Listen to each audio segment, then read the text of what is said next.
মুসলমানের ঘরে আসতে পেরেছি, আল্লাহর পরিচয় পেয়েছি। যদি আমরা মুসলমানের ঘরে নাই আসতাম, মুসলমান রূপে আমাদেরকে আল্লাহ পাক দুনিয়ায় না পাঠাইতেন, তা আল্লাহ তাআলার পরিচয় সম্পর্কে আমরা জানতাম না। আমরা আমাদের বাবা মাদের দেখায় তারা যে অনুকরণ করত, আমরা সেটাই করতাম। ছেলেরা বাবা মার দিকে ফলো করে, বাবা নামাজ পড়তেছে, ছেলে নামাজ পড়ে, মা নামাজ পড়তেছে, মেয়ে নামাজ পড়ে। ছোট ছোট মেয়েরা দেখবেন মায়ের নামাজ পড়ে মার পাশে দিয়ে সেও সেজদা দেয়, কি বলেন, দেয় না? আর হিন্দু ধর্ম যারা আছে তাদের ছেলেরা বাবা মা পূজা করতেছে, অগ্নি পূজা, ছেলেরও দিকে দিকে পূজা করতেছে না?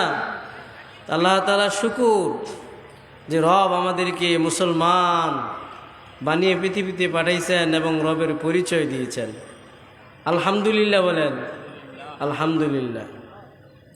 তা আলোচনা বেশি না, যেহেতু হক্কানি ওলামায়ে কেরাম আলোচনা করবেন, আমার এই জবান থেকে যেন আল্লাহ পাক এমন দু একটা কথা যেন বের করে দেয়, যে কথাগুলো আমার নিজের জন্য যেন ইসলাহ হয়ে যায়, আমি যাতে ইসলাহ হয়ে যাই এবং আপনারও যাতে ইসলাহ হয়ে যান। তো আজকে কোরআনে কারিমের যে আয়াত তেলাওয়াত করেছি, এই আয়াতের মধ্যে রব কি বলতিস? সবসময় তো অনেক কিছু করি, দুনিয়ায় অনেক সন্তান, বিবি, বাল বাচ্চা, পরিবার, দুনিয়া নিয়ে ব্যস্ত। রব কি বলতিস? সকল ব্যস্ততার মাঝে রব একটা আমলের পরিচয় দিতিস। সাহাবায়ে কেরাম যখন গুনাহ করে ফেলাইতেন, তো তাদের দিলের ভিতরে এটা চলে আসতো যে গুনাহ যখন হয়ে গেছে ইস্তেগফার করে নেয়, ইস্তেগফার বেশি বেশি পড়তেন, ইস্তেগফারের আমল করতেন। আমরা ওলামায়ে কেরাম থেকে শুনতাম ইস্তেগফারের আমল, আস্তাগফিরুল্লাহ আস্তাগফিরুল্লাহ আমল শুনতাম। কিন্তু এখন আল্লাহ কি বলছেন ইস্তেগফার সম্পর্কে? যে ইস্তেগফার তো সবাই করি, কিন্তু আল্লাহ তো বলছেন ইস্তেগফার করার জন্য। আল্লাহ ইস্তেগফারের কথা বলছেন কোরআনের ভিতরে, সূরাতুন নূহের 10 নম্বর আয়াতে আল্লাহ পাক বলেন, ফাকুলতু ইস্তাগফিরু রাব্বাকুম ইন্নাহু কানা গফফারা। যদি তোমরা আমার রবের কাছে ইস্তেগফার করো, আমি রব তোমার জীবনের সব গুনাহগুলা মাফ করে দিব। কিসের কথা বলছে? ইস্তেগফার। যদি ইস্তেগফারের আমল করো, আল্লাহ বলছেন ইস্তেগফার করার জন্য, ফাকুল তুস্তাগফিরু রাব্বাকুম, যদি তুমি ইস্তেগফার করো আমার রবের নিকট, ইন্নাহু কানা গফফারা, আমি রব তোমার সব গুনাহগুলা মাফ করে দিব। সূরাতুন নূহের ভিতরে আল্লাহ পাক এই আয়াতের ভিতরে বলেন, ইস্তেগফারের আমল যদি বান্দা তুমি করো, আমি তোমাকে 6টা পুরস্কার দান করব। কয়টা পুরস্কার? দুনিয়ার ভিতরে, দুনিয়ার জমিনের ভিতরে আমি রব তোমাকে 6টা পুরস্কার দান করব। বিনিময় কি? ইস্তেগফার করা। যদি তুমি ইস্তেগফারের আমল করো, আমার রবের কাছে ইস্তেগফার করো, আমি রব তোমাকে দুনিয়াতে 6টা পুরস্কারে সম্মানিত করব। আল্লাহ। 1 নম্বর পুরস্কার কি? ইন্নাহু কানা গফফারা, আমি রব তোমার সমস্ত গুনাহগুলা মাফ করে দিব। 2 নম্বর পুরস্কার হলো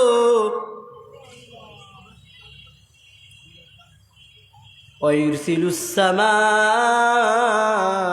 আলাইকুম মিদরারা। দুনিয়ার জমিনের ভিতরে যেই পেরেশানি মুখ করতেছো, রিজিকের জন্য যেমনি ভাবে ছুটাছুটি করতেছ, ফসল যদি না হয় তো রিজিক বন্ধ হয়ে যায়। ধান থেকে চাউল হয়, ধানটা আগে চাষ করতে হয়। যদি চাষ হয়, ফসল ভালো হয়, ধানের চাহিদাও বাড়ে, ধান থেকে চালের উৎপাদনও বাড়ে। আমার আল্লাহ বলেন, ইরসিলিস সামা আলাইকুম মিদরারা। বান্দা যদি তুমি ইস্তেগফারের আমল করো, দ্বিতীয় নাম্বার পুরস্কারটা তুমি শুনে রাখো। জমিনের ভিতরে আমি আল্লাহ তাআলা মুষল দ্বারা বৃষ্টি দিয়া তোমার ফসলের উৎপাদনটা বাড়ায়া দিব।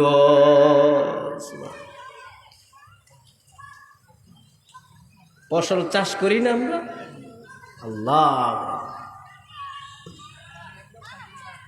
যদি ইস্তেগফার করো, কি করো ভাই? আল্লাহ, কত সহজ আমল। ইস্তেগফার আমল করতে সময় লাগে কত? 2 থেকে আড়াই সেকেন্ড সময় লাগে। আস্তাগফিরুল্লাহ, আস্তাগফিরুল্লাহ। রব কি বলে? ইরসিলিস সামা আলাইকুম মিদরারা। এ বান্দা, তুমি যদি ইস্তেগফারের আমল করো, দ্বিতীয় নম্বর পুরস্কারটা হলো আমি আল্লাহ তাআলা জমিনের ভিতরে মুষল বৃষ্টির দ্বারা তোমার জমিনের ফসলের উৎপাদন বাড়ায়া দিব। পুরস্কার কয়টা গেল? 2টা। 1 নম্বর পুরস্কার, রব আমার জীবনের সব গুনাহ মাফ করে দিবে। 2 নম্বর পুরস্কার হলো মুষল দ্বারা বৃষ্টি দিয়া আমার ফসলের উৎপাদন বাড়ায়া দিবে। 3 নম্বর পুরস্কার, ওয়ায়ুমদিদুকুম বিআমওয়ালি ওয়া বানিন। ওয়ায়ুমদিদুকুম বিআমওয়াল, সম্পদের জন্য যেমনি ছুটাছুটি করতেছ, সম্পদ তোমার দরকার। সম্পদ না হইলে তো তুমি চলবা না। আমার আল্লাহ বলেন, ওয়ায়ুমদিদুকুম বিআমওয়াল। এ বান্দা, সম্পদের জন্য যেমনি তুমি ঘোরাফেরা করতেছ, পেরেশানির দরকার নাই। একবার জবান দিয়া বড় আস্তাগফিরুল্লাহ, আমি রব তোমার সম্পদের বৃদ্ধি করে দিব। আস্তাগফিরুল্লাহ একবার বলো। সম্পদ বেশি বেশি আস্তাগফিরুল্লাহ আমল কর। সম্পদ নাই, অভাব, ঘরের মধ্যে খাবার নাই, ছেলে মেয়েদের পড়ালেখার খরচ চালাইতে পারতেছে না, সংসারে খালি হিবিজিবি টানা হেঁচড়া। রব কি পরিচয় দিতেছেন? রব কি বলতেছেন? রবের কথাগুলো একটু শুনো। সূরা নূহে রব বলতেছে, সম্পদ দরকার, মাল দরকার, অভাব দূর করতে চাও তো জবানে পড়ো আস্তাগফিরুল্লাহ।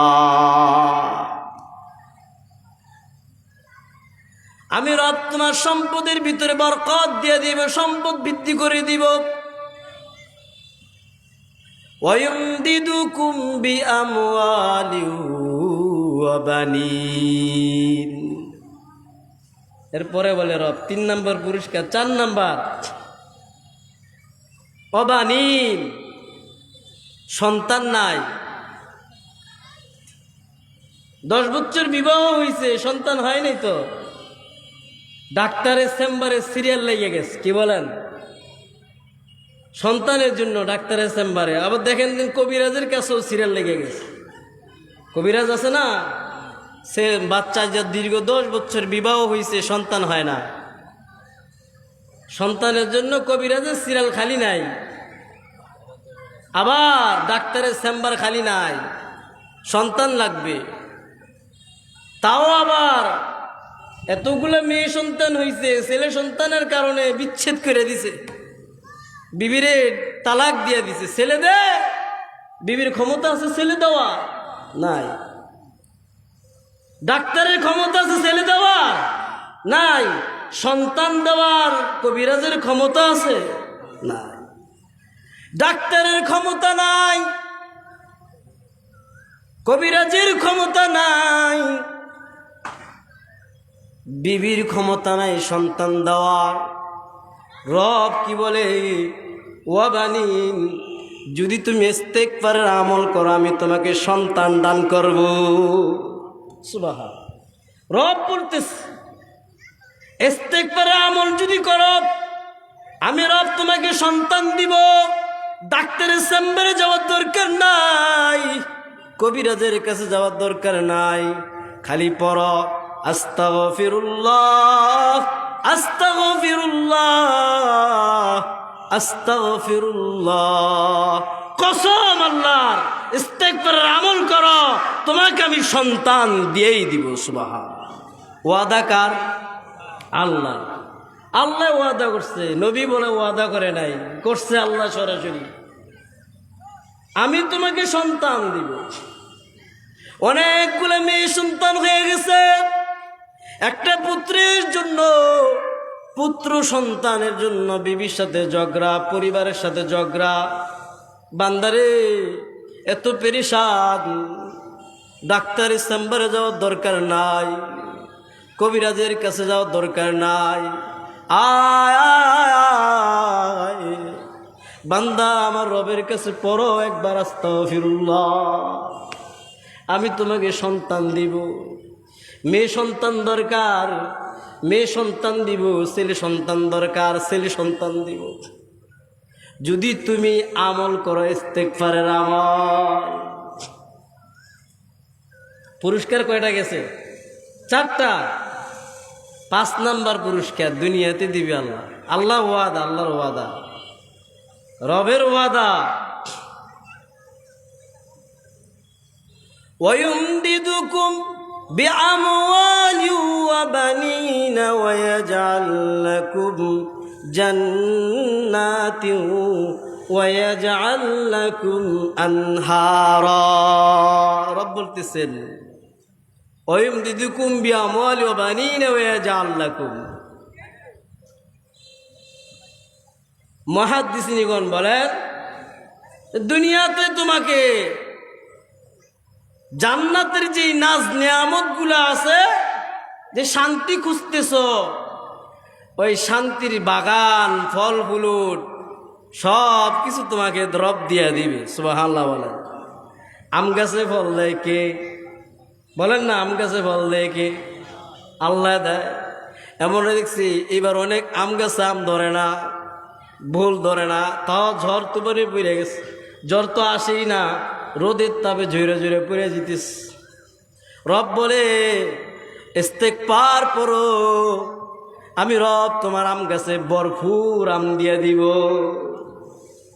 জান্নাতের যে নিয়ামত গুলো আছে, ফল ফুলুর যা কিছু দরকার আমি রব দিয়ে দিব। সুবহানাল্লাহ বলেন না। আল্লাহ। 5 নম্বর পুরস্কার। এবার 6 নম্বর পুরস্কার রব বলতেছ ওয়ায়াজআল লাকুম জান্নাতিন ওয়ায়াজআল লাকুম আনহারা। রব বলতেছে পরের যে পুরস্কারটা, পানির সংকট, পানির অভাবের জন্য তুমি অনেক কাতর, পানি নাই। ভারত যদি বর্ডার বন্ধ করে দেয়, পানি বন্ধ করে দেয়, বাংলাদেশ পানির সংকট পড়ে যায়। কি বলেন? ভারত পানি ছেড়ে দিলে বাংলাদেশের পানি সব ডাবায়া দেয়। চিন্তা করে দেখেন পানি বর্ষার সিজনে কি পরিমাণ। আজ যখন পানি হুদিন চলে আস, তখন পানি খুঁজে পাওয়া যায় না, অনেক দূরে চলে যায়। রব বলে ওয়া আনহারা, যদি তুমি ইস্তেগফারের আমল করো আমি আল্লাহ তাআলা নলের ভিতর দিয়ে তোমার পানির প্রবাহ জারি করে দিব। সুবহান। কোনো মুফাসসির কেরাম বলেন যে জান্নাতের ভিতরে আমরা অনেক সময় ভ্রমণ করতে যাই, ঘুরতে যাই, তখন ঘুরতে গেলে দেখি যেমন কক্সবাজার বিভিন্ন জায়গায় নদীর পাড়ে যাই, কত শীতল হাওয়া, ভাল লাগে, নদী পাশে, পানি পাশে আমরা বসে রয়েছি, আর পানি চারিদিকে পানি। এমনটা যদি হয় আমি মাঝখানে, চতুর্দিকে পানি, তারা আরো কত ভালো লাগে। কি বলেন? অনেক ভালো লাগে। তো রব বলে যদি তুমি ইস্তেগফারের আমল করো রে বান্দা,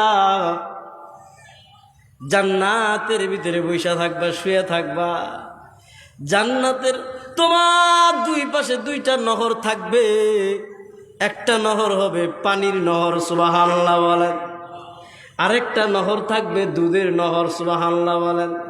বান্দা তুমি শুয়ে থাকবা বা বৈশা থাকবা, যাই করবা, কিন্তু তোমার দুই পাশে দুইটা নহর আমি আল্লাহ জারি করে দিব।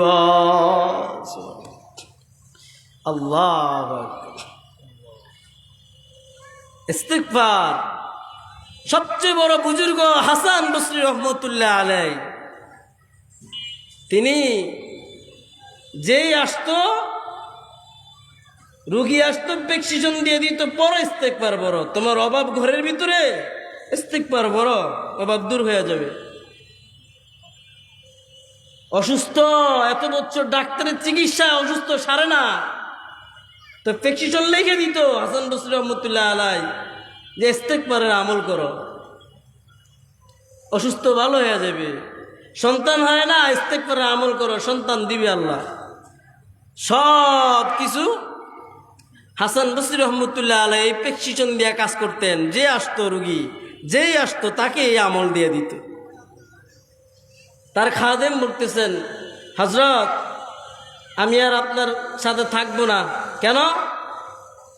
আপনি যা যা করতেন আমি শিখে ফেলাইছি, আপনি যা যা করতেন আমি কি শিখা ফেলাইছি, এখন আপনার সাথে আমার চলবে না, আমি একটা চেম্বার দিয়ে বসবো। অনেক আছে না ডাক্তারের চেম্বারে দীর্ঘদিন কাজ করার পরে সে বাস যা, আমি তো দেখছি কি কি ওষুধ দেয়, আমার দেখা তো, তাহলে আমি এখন কি করব, আমি একটা চেম্বার খুলে লই। সে ডাক্তার, আর সে ডাক্তারের কাছে থেকে থেকে শিখছে। হাসান বসরি রহমতুল্লাহ আলাইহি এই প্রেসক্রিপশন গুলা লেখে লেখা দিয়ে দিতেন। সন্তান নাই, সন্তানের জন্য তুমি ইস্তেগফারের আমল করো। অভাবের জন্য তুমি ইস্তেগফারের আমল করো। খাদেম বলতেছেন 30 বছর আপনার খাদেম, আপনার খানকার খাদেম ছিলাম, এখন আর আপনার খানকায় থাকতে চাই না, আমি একটা খানকা দিয়ে বসবো।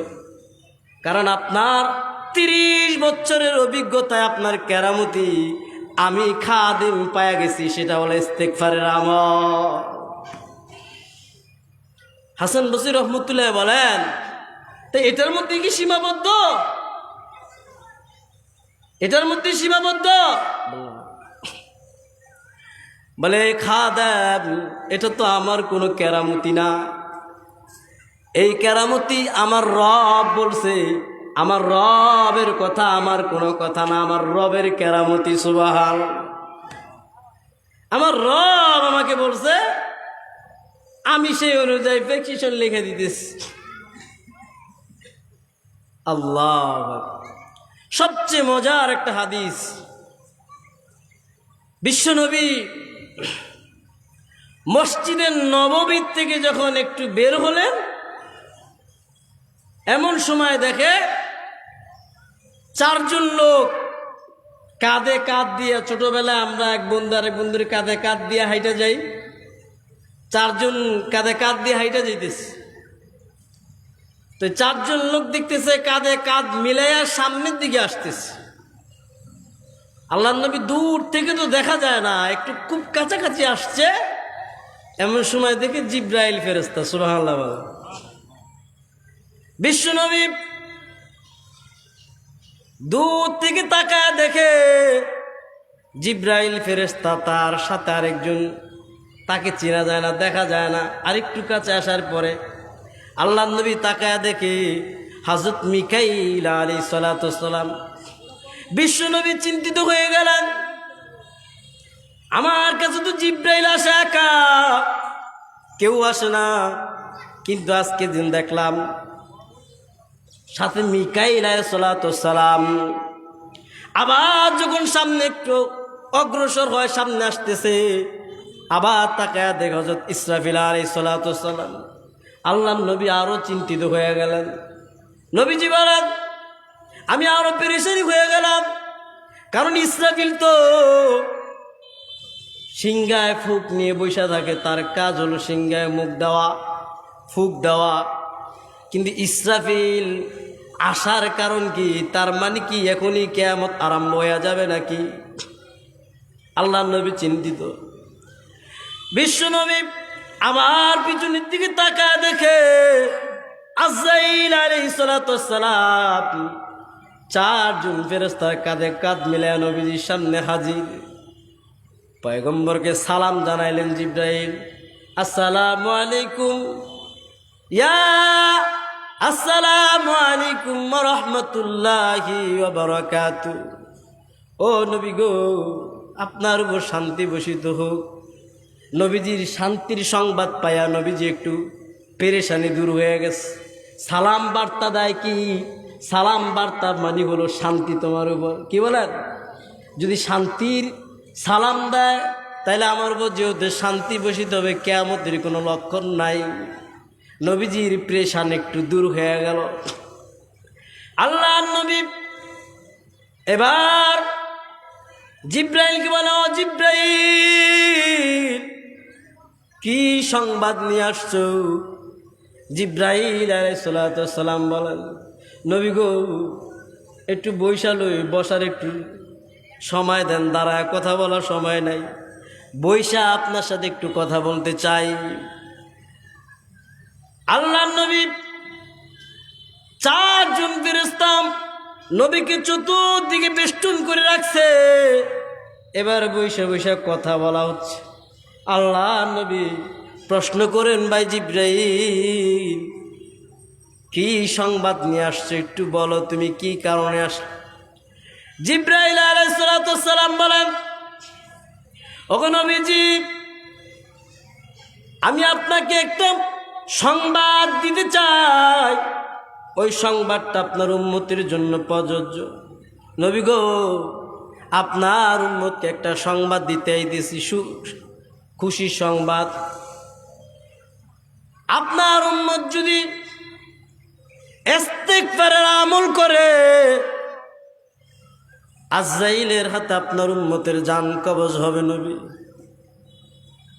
ওই কঠিন মুহূর্তে আমি জিব্রাইল ওয়াদা দিলাম, আপনার উম্মতের ভিতরে যদি কেউ সকাল সন্ধ্যা ইস্তিগফার আমল করে আর আপনার নবীর উপর দুরূদ পড়ে, আমি জিব্রাইল ওয়াদা দিলাম, আপনার উম্মতের সামনে ওই মালাকুল মউত আপনার উম্মতের সামনে যখন হাজির হয়ে যাবে, আমি জিব্রাইল তৎক্ষণাৎ জান্নাতের একটা দরজা আপনার উম্মতের সামনে দাঁড় করায় রাখবো,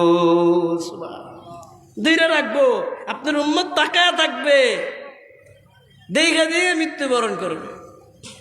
এই সংবাদটা দিতে আইছি, যদি কি আমল করে ভাই? ইস্তিগফারের আমল করে। আল্লাহ নবী বলেন, মিকাইল,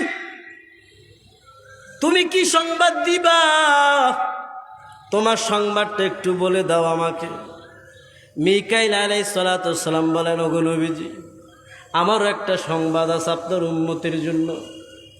আপনার উম্মত যদি সকাল সন্ধ্যা ইস্তিগফারের আমল করে আর আপনার কাছে দুরূদ পড়ে, আপনার উপর দুরূদ পড়ে, আমার মিকাইল সালামকে আল্লাহ পাক বানাইছেন পানি নিয়ন্ত্রণ করার জন্য, বৃষ্টি নিয়ন্ত্রণ করার জন্য।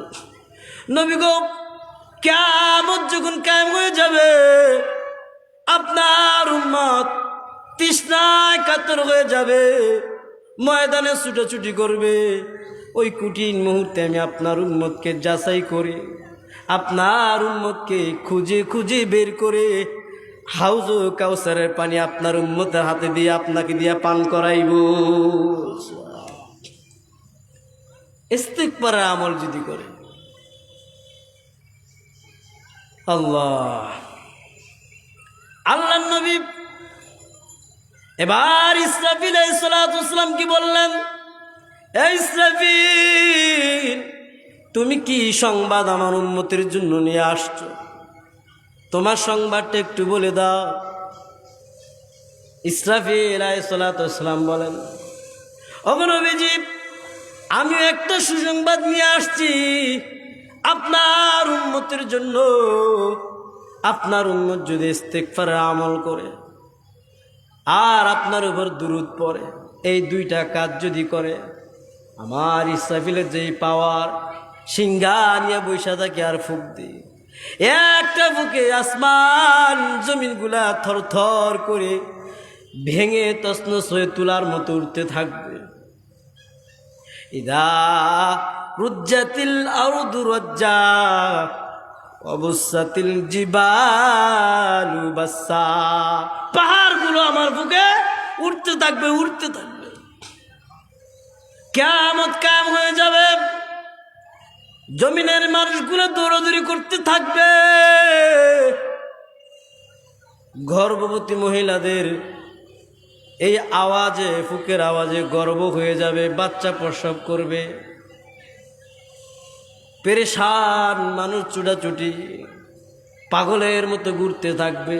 নবী গো আপনার উম্মত যদি ইস্তিগফারের আমল করে আর দুরূদ শরীফ আপনার উপর পড়ে, আমি ইসরাফিল কথা দিলাম, ওয়াদা দিলাম, ওই কঠিন মুহূর্তে আপনার উম্মতরা পাগল হবে না, মাতাল হবে না, পেরেশানি হবে না।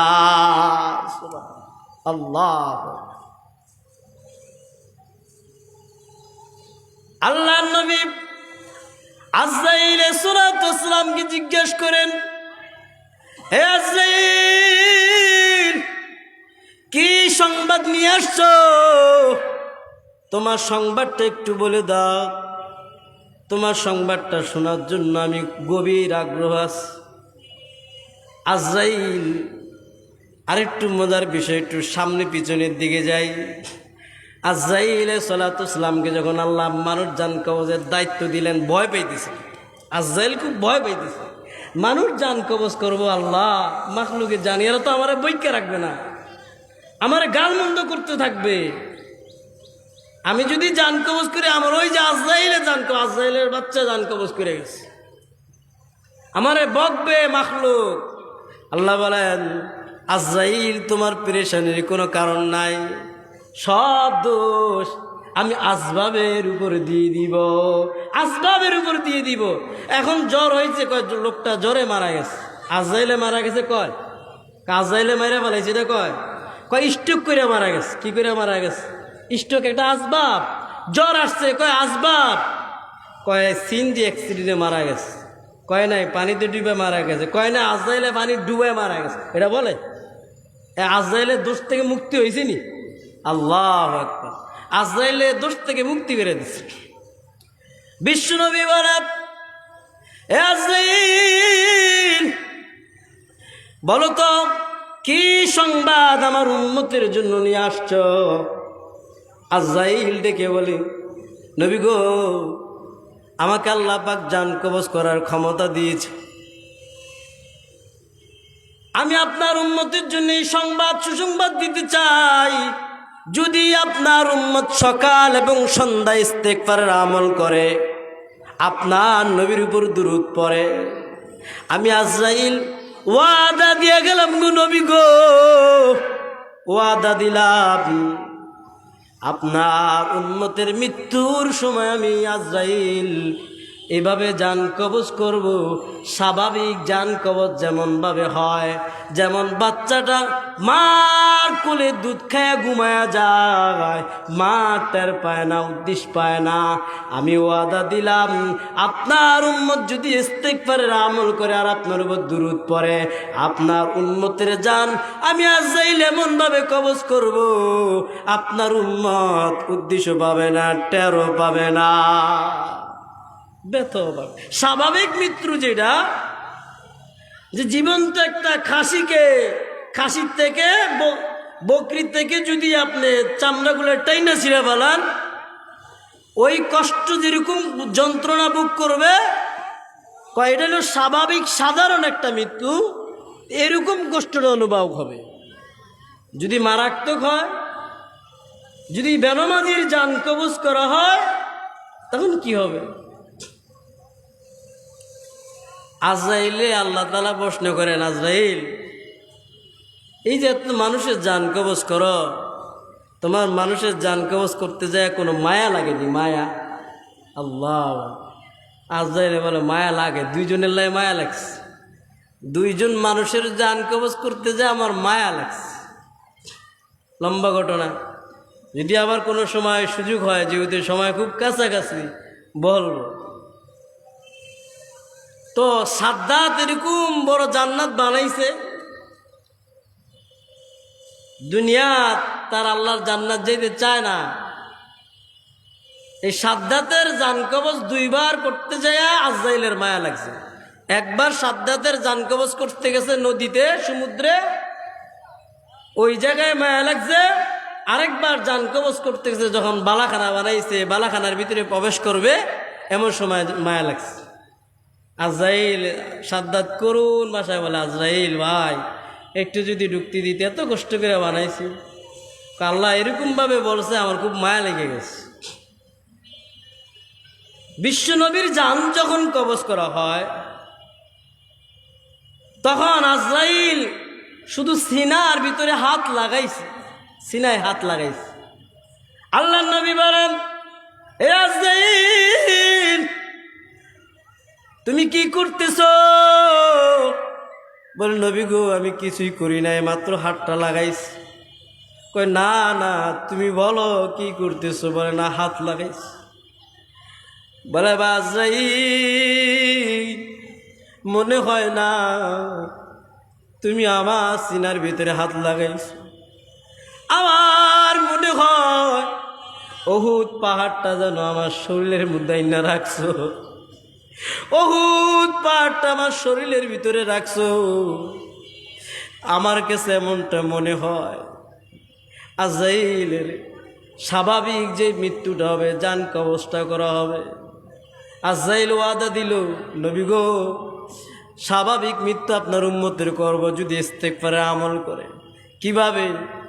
বলে, আটা খামার থেকে, খামির থেকে যখন কোনো একটা পশম লেগে যায়, চুল লেগে যায়, ওই চুলটা যখন এই খামির থেকে উঠানো হয়, যেমনি খামির থেকে চুলটা উঠানো সহজ হয়ে যায়, ও নবী, আমি ওয়াদা দিলাম, আপনার উম্মত যদি ইস্তেগফারে আমল করে আর আপনার নবীর উপর দুরূদ পড়ে, আমি আপনার উম্মতের জানটা এইভাবে কবজ করব।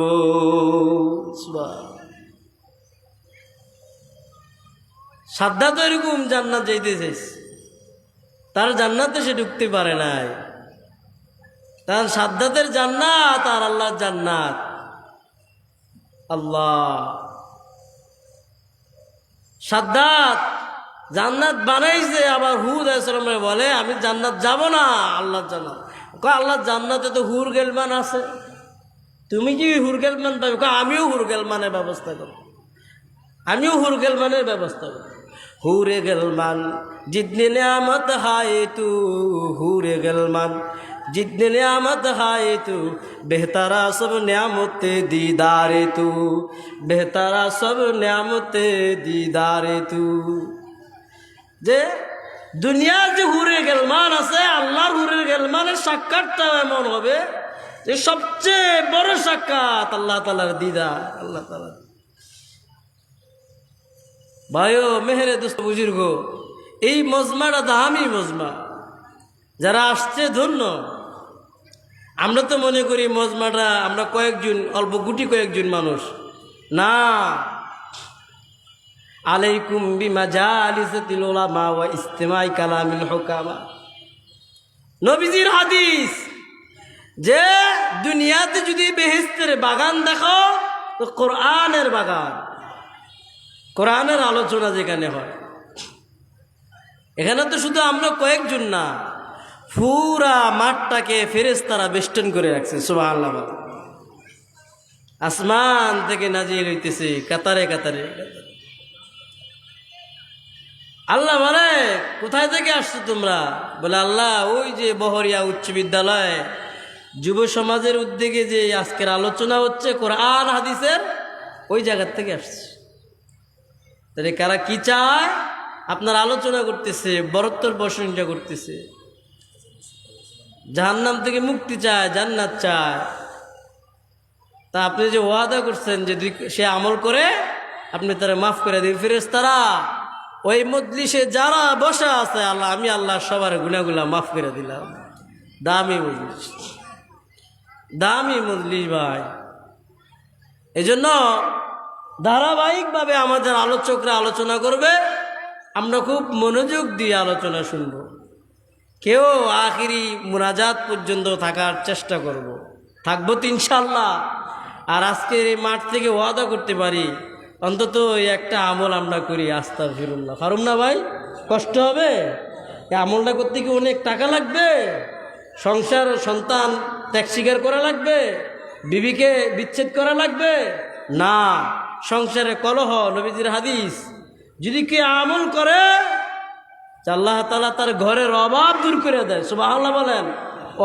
অভাব দূর করে দিবে, থাকবে না অভাব, থাকবে না। আরে হাদিসের ভিতরে আসছে, যদি এই আমল করে 99টা রোগ আল্লাহ তাআলা মাফ করে দেন। কয়টা রোগ? 99। কত রোগের জর্জরিত আমরা, রোগের শেষ আছে ভাই? শেষ নাই, কত রোগ। আল্লাহ তাআলা আমাদের সবাইকে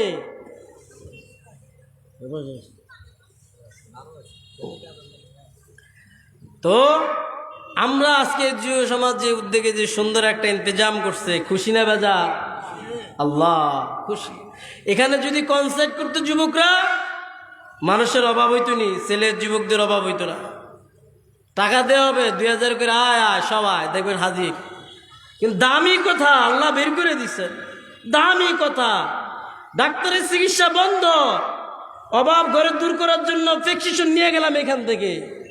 সন্তান হয় নাই, প্রেসক্রিপশন নিয়ে গেলাম এখান থেকে। এরপরে পেরেশানিতে আছি, প্রেসক্রিপশন এখান থেকে নিয়ে গেলাম। এই প্রেসক্রিপশন অনুযায়ী আল্লাহর কসম করে বলি, এই প্রেসক্রিপশন অনুযায়ী আজকে থেকে আমল করো, ঘরের অভাব দূর হয়ে যাবে।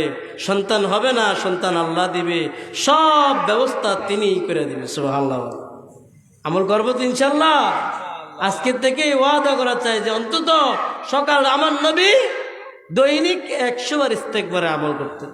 প্রত্যেক ফরজ নামাজের পরে নবীজি 3 বার ইস্তেগফার পড়তেন। নামাজ শেষ দোনোদিকে সালাম পিরানের সাথে সাথেই পড়তেন, আস্তাগফিরুল্লাহ আস্তাগফিরুল্লাহ আস্তাগফিরুল্লাহ। এতটুকুই সীমাবদ্ধ। আমরা তো একটু বাড়ায়া বলি। আবু হুরায়রা রাদিয়াল্লাহু তাআলা হাদিস বর্ণনা বলে, বাড়ায়া বলার প্রয়োজন নাই। আস্তাগফিরুল্লাহ আল্লাযী লা ইলাহা ইল্লাল্লাহ এতটুকু না, সুন্নাহ যেটুকু অতটুকুই আমল করো। সুন্নাহ অনুযায়ী যদি আমল করি তাহলে আমরা সফল। সুন্নাহ ছাড়া যতই আমল করি কাম হবে না। প্রথম হাদিস, আখলিস দীনাকা ইয়াকফিকাল আমালুল কলিল। অল্প আমলই নাজাতের জন্য, যদি খাঁটি ঈমান হয়। আল্লাহ পাক আমাদের সবাইকে আজকে যে আলোচনাটুকু করলাম, বিশেষ করে আল্লাহ যেন আমাকে এবং আপনাদের সবাইকে আমল করার তৌফিক দান করেন। ওয়া আখিরু দাওয়ানা আনিল হামদুলিল্লাহি রাব্বিল